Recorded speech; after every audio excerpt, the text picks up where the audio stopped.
So guys, magandang umaga. Dadaanan natin dito si ate yung sa may tulay. Nagbebenta siya dito ng ano ng mga ukay. Hindi lang namin alam kung may bumibili sa kanya eh. Ano siya, bali alam ko dito rin siya nakatira. Tapos umulan umaraw nandito talaga siya. Tingnan natin kung nandito siya ngayon guys.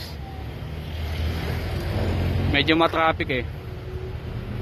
Araw-araw namin siya nadadaanan dito. Pero ngayon tatry namin kung makikita namin siya ngayon. Eto guys, malapit na tayo.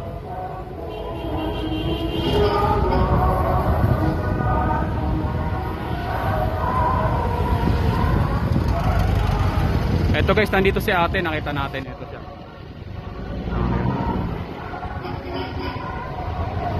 So yun guys, sana hopefully next video natin matulungan natin si ate. Eto siya oh. Ayan si ate. Sana susunod matulungan natin siya. Abangan nyo sa susunod na video guys. Ayun, sana matulungan natin siya.